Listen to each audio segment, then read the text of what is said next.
नमस्कार, आप देख रहे हैं बोले भारत।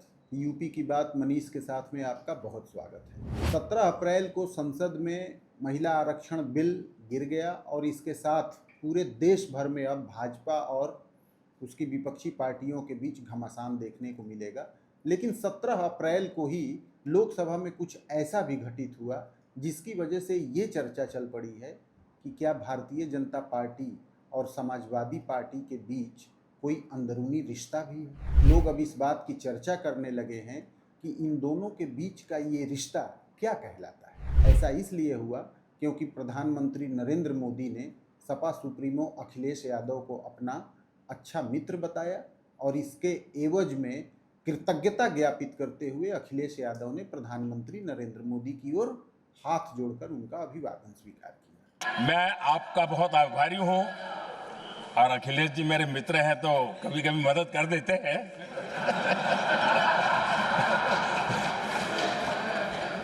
ये दृश्य बाहर आना था कि बहुजन समाज पार्टी समेत तमाम एक्टिविस्ट ने ये कहना शुरू कर दिया कि समाजवादी पार्टी और भाजपा के बीच किस तरीके से आपसी साठगांठ है।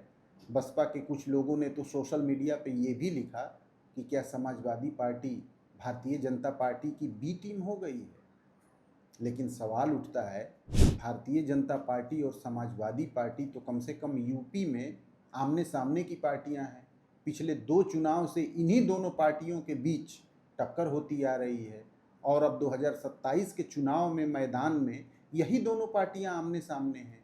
ऐसे में सपा को कोई भाजपा की बी टीम कैसे कह सकता है। लेकिन यदि इतिहास के कुछ घटनाक्रमों पर नज़र डालें तो सपा और भाजपा के शीर्षस्थ नेताओं के बीच भले ही उन्हें व्यक्तिगत रिश्तों का नाम दिया जाए, लेकिन ऐसे कई मौके सार्वजनिक तौर पर आए हैं जिससे उनके बीच का एक केमिकल रिएक्शन ऐसा साउंड हुआ है जिससे ऐसा लगता है कि दोनों के बीच कुछ न कुछ तो पक रहा है क्या। अब जरा लोकसभा में 17 अप्रैल के इस दृश्य को देखिए। दरअसल महिला आरक्षण बिल पर प्रधानमंत्री नरेंद्र मोदी सदन को संबोधित कर रहे थे और उनके भाषण के दौरान ही आजमगढ़ से सपा सांसद और अखिलेश यादव के चचेरे भाई धर्मेंद्र यादव ने मोदी सरकार पर पिछड़ों की अनदेखी का आरोप लगाया। उनकी इस बात पर प्रधानमंत्री नरेंद्र मोदी ने उनका धन्यवाद करते हुए कहा कि उन्होंने उन्हें याद दिलाया कि वो पिछड़े हैं और मोदी ने सदन में कहा कि वो अति पिछड़े समाज से आते हैं। और इसके बाद उन्होंने कहा अखिलेश यादव उनकी समय समय पर मदद करते रहते हैं और वो उनके अच्छे मित्र हैं। अखिलेश यादव ने पीएम नरेंद्र मोदी के इस बयान के बाद हाथ जोड़कर उनका अभिवादन स्वीकार किया। धर्मेंद्र जी मैं आपका बहुत आभारी हूं कि आपने मेरी पहचान करा दी। ये बात सही है, मैं अति पिछड़े समाज से आता हूं।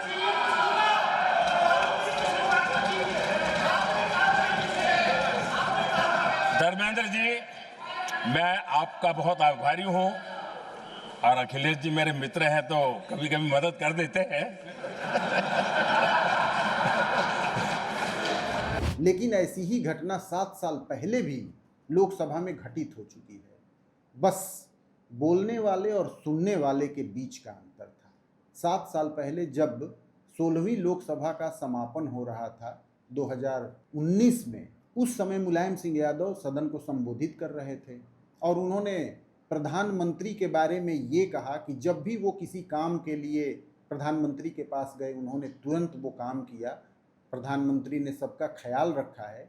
मुलायम सिंह यादव यहीं नहीं रुके, उन्होंने ये भी कहा कि अब की बार जब चुनाव हो तो सभी सदस्य फिर से चुन कर आएँ और वो कामना करते हैं कि नरेंद्र मोदी फिर से देश के प्रधानमंत्री बने। उनके इस बयान पर ठीक उसी तरीके से नरेंद्र मोदी ने हाथ जोड़कर मुलायम सिंह का अभिवादन किया जैसे 17 अप्रैल को नरेंद्र मोदी के बोलने पर अखिलेश यादव ने हाथ जोड़कर उनका अभिवादन किया। मैं प्रधानमंत्री जी को बधाई देना चाहते हैं। प्रधानमंत्री जी, आपने भी सबसे मिलजुल करके और सबका काम किया है। मेरी कामना है कि जितने माननीय सदस्य हैं दोबारा फिर जीत जाए, ये हमारी इच्छा है। ये सब और तो ये भी चाहता हूँ, हम लोग को इतना बहुत नहीं आ सकते हैं, प्रधानमंत्री जी आप फिर बने प्रधानमंत्री। बात नहीं। तो 7 साल पहले और 17 अप्रैल 2026 की घटनाओं में कितनी साम्यता दिखती। और तो और आपको साल 2015 में ले चलते हैं। तब सैफई में मुलायम सिंह यादव के परिवार में शादी पड़ी थी और उसको अटेंड करने के लिए प्रधानमंत्री नरेंद्र मोदी स्पेशली सैफई पधारे थे। उस समय भी ये चर्चा बहुत आम हो चली थी कि क्या दोनों पार्टियों के बीच कोई अंदरूनी रिश्ता है। हालांकि इसे व्यक्तिगत सम्मान और व्यक्तिगत रिश्ते के तौर पर भी देखा गया, लेकिन भारतीय जनता पार्टी की सहयोगी पार्टियां हों या फिर बहुजन समाज पार्टी हो, भारतीय जनता पार्टी और समाजवादी पार्टी के बीच के इस केमिकल रिएक्शन पर हमेशा कटाक्ष करते आए। बहुजन समाज पार्टी तो खैर सपा की धुर विरोधी पार्टी बहुत लंबे समय से रही है। बीच में 2019 के लोकसभा चुनाव में दोनों के बीच गठबंधन जरूर हुआ था, लेकिन ये अप्राकृतिक गठबंधन ज़्यादा दिन तक चल नहीं पाया और दोनों के बीच दूरी बढ़ गई। बसपा के नेता हमेशा से, यहाँ तक कि आकाश आनंद और मायावती ने भी इससे पहले बहुत बार दोनों लोग कह चुके हैं कि समाजवादी पार्टी बहुजन समाज पार्टी और मायावती पर ये आरोप तो लगाती है कि वो भाजपा की बी टीम है, लेकिन सपा जो काम करती है क्या उससे ये संदेश नहीं जाता कि वो भी भाजपा की बी टीम है। और तो और भाजपा की सहयोगी पार्टी सुभाषपा के अध्यक्ष ओम प्रकाश राजभर, जो कि योगी कैबिनेट में मंत्री भी हैं और पुरजोर तरीके से भाजपा के समर्थन में खड़े रहते हैं, वो तो अब भी आए दिन ये कहते हैं कि समाजवादी पार्टी के बड़े नेता दिन में भाजपा नेताओं पर हमले करते हैं और शाम ढलने के बाद गुलदस्ता लेकर उनके दरवाजे पे खड़े रहते हैं। तो ओम प्रकाश राजभर के इस कथन का क्या मतलब है? वो भी तो परोक्ष रूप से वही बात कह रहे हैं जो मायावती या बहुजन समाज पार्टी कहती रहती है। तो आखिर फिर दोनों के बीच के इस रिश्ते को क्या नाम दिया जाए? इसमें तो कोई दो राय नहीं कि यदि इलेक्टोरल पॉलिटिक्स में देखें तो दोनों पार्टियां एक दूसरे के आमने सामने खड़ी रहती हैं। एक की बढ़त दूसरे के ग्राफ को नीचे गिराने का काम करता है और अखिलेश यादव तो जी जान से लगे हैं कि भारतीय जनता पार्टी को 2027 के विधानसभा चुनाव में कैसे भी करके हराएं, जिससे कि कम से कम पिछले 2 टर्म से जो सूखा चल रहा है सपा में वो खत्म हो और उनकी सरकार फिर से बन सके। तो फिर दोनों पार्टियों के बीच सामंजस्य कैसे हो सकता है? ये वाकई में विचारणीय सवाल है, बहुत बड़ा सवाल है। लेकिन इसमें एक एंगल बहुत सारे लोग ढूंढते हैं और देखते भी हैं। क्या अखिलेश यादव और भारतीय जनता पार्टी की ये रणनीति है कि यूपी की पॉलिटिक्स को यही 2 पार्टियां प्ले करती रहें और तीसरा कोई प्लेयर पैदा ही न हो, जिससे कि यदि कभी सत्ता का हस्तांतरण भी हो तो इन्हीं 2 पार्टियों के बीच में हो? और जबकि भाजपा की इतनी बड़ी मशीनरी, इतने सारे नेता और चुनाव में तमाम तरीके के मुद्दे वो ले आती है जो सभी पार्टियों से अलग होते हैं, ऐसे में समाजवादी पार्टी को कितना एज मिल पाएगा, इस पर भी बहुत संदेह रहता है। तो क्या ये भारतीय जनता पार्टी की कोशिश रहती है कि वो समाजवादी पार्टी के नेताओं को अपने करीब दिखाए, जिससे कि उसका जो कोर वोट बैंक है उसके मन में कोई भ्रम फैल सके? समाजवादी पार्टी का यूपी में क्या कोर वोट बैंक है? 10-11% यादव और 19% के आसपास मुसलमान, जो कि 30-31% का एक solid vote bank Samajwadi party के साथ खड़ा रहता है और पिछले कई चुनाव से खड़ा भी रहा है। तो क्या मुस्लिम वोटों का अलगाव ऐसा करने की कोशिश करते हैं भारतीय जनता पार्टी के नेता समाजवादी पार्टी के नेताओं को अपने करीब दिखाकर?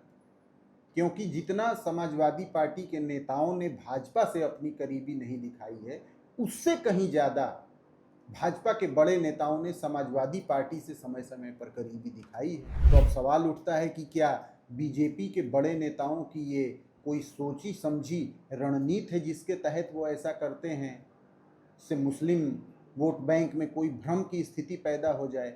और जब ऐसा वो करते हैं इस तरीके से, मुलायम परिवार या अखिलेश या मुलायम सिंह यादव जो कि अब हमारे बीच नहीं हैं, उनके बीच के संबंधों को जाहिर करने के बाद जिस तरीके से बहुजन समाज पार्टी और दूसरे दल के नेता समाजवादी पार्टी पर हमलावर हो जाते हैं, तो क्या इसका फायदा भारतीय जनता पार्टी खुद के पक्ष में कितना उठाने की कोशिश करे या ना करे, लेकिन क्या उसकी टैक्टिक्स ऐसी होती है कि समाजवादी पार्टी को नुकसान पहुंचा सके। भाजपा तो बहुत अच्छे से जानती है कि भले ही मुस्लिम वोट बैंक का कुछ हिस्सा सपा से अलग हो जाए, लेकिन भाजपा से उसके जुड़ने की संभावना बहुत कम है। तो भले ही वो भाजपा से जुड़े या न जुड़े, लेकिन सपा से उसका कुछ हिस्सों का अलगाव ही भारतीय जनता पार्टी के लिए बहुत बड़ी संजीवनी बन जाएगा। समय समय पे इस तरीके के आपको घटनाक्रम देखने को मिलते हैं और इस बार 17 अप्रैल को तो बिल्कुल ऐसा लगा जैसे 7 साल पहले 2019 में लोकसभा में जो कुछ भी दृश्य देखा गया था वही दोबारा से सामने आकर खड़ा हो गया। 2027 के विधानसभा चुनाव तक अभी कौन कौन से नए राजनैतिक पैंतरे हमारे सामने आएंगे, ये देखना बहुत दिलचस्प होगा। यूपी की बात मनीष के साथ में आप मेरे साथ बने रहे, इसके लिए आपका बहुत धन्यवाद, शुक्रिया, नमस्कार।